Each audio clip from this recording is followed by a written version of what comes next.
ഇന്ന് നമ്മൾ ഉണ്ടാക്കാൻ പോകുന്നത് മുളക് ചതച്ചതാണേ. അത് നമുക്ക് ചോറുണ്ണുമ്പോൾ എരിവില്ലാത്ത കറികളാണെങ്കിൽ നമുക്ക് പെട്ടെന്ന് ചതച്ചെടുത്ത് കൂട്ടാൻ പറ്റുന്ന ഒരു കറിയാണ്. അതിന് വേണ്ടിയിട്ട് ഞാൻ ഒരു 20 വറ്റൽമുളക് എടുത്ത് വെച്ചിട്ടുണ്ട്. പിന്നെ ഒരു 12 ചുവന്നുള്ളി ചെറുതായിട്ട് കീറി വെച്ചിട്ടുണ്ട്.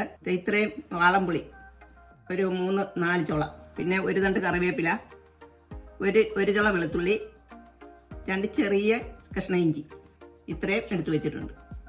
ആദ്യം നമുക്ക് ഈ എടുത്ത് വെച്ചിരിക്കുന്ന ഉള്ളിയും മുളകും മറ്റുള്ള സാധനങ്ങളും എല്ലാം കൂടെ ഒന്ന് എണ്ണയ്ക്കകത്ത് മൂപ്പിച്ചെടുക്കാം. അതിന് വേണ്ടിയിട്ട് ഞാനൊരു പാൻ അടുപ്പേ വെച്ചിട്ടുണ്ട്. അതിലേക്ക് 1 ടേബിൾ സ്പൂൺ എണ്ണ ഒഴിച്ച് കൊടുക്കുക. അപ്പോൾ നമ്മുടെ എണ്ണ ചൂടായിട്ടുണ്ട്.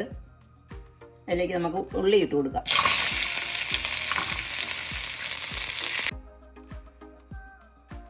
നമ്മുടെ ഉള്ളി ഒന്ന് ചെറുതായിട്ട് വാടിയിട്ടുണ്ട്. അതിലേക്ക് നമുക്ക് ഇഞ്ചിയും പുളിയും വെളുത്തുള്ളിയും കൂടെ ഇട്ട് കൊടുക്കാം. ഇതിലേക്ക് എടുത്ത് വെച്ച കറിവേപ്പില ഇട്ട് കൊടുക്കാം. പിന്നെ ആവശ്യമായ ഉപ്പിട്ട് കൊടുക്കുക. അപ്പോൾ നമ്മുടെ ഉള്ളിയൊക്കെ ഒന്ന് ചെറിയ ബ്രൗൺ കളറായിട്ടുണ്ട്. ബ്രൗൺ കളർ ആയതുകൊണ്ട് അതിന് മുമ്പേ എടുക്കാം നമുക്ക്. അത് നമുക്ക് വേറൊരു പാത്രത്തിലേക്ക് മാറ്റി വെക്കാം. ഇതിലേക്ക് നമുക്ക് ലേശം വെളിച്ചെണ്ണയും കൂടി ഒഴിച്ചു കൊടുക്കാം.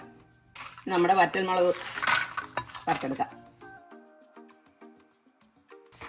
വറ്റൽമുളക് ചെറുതായിട്ടൊന്ന് കറുത്ത് വരുമ്പോൾ നമുക്കത് മാറ്റി വെക്കാം.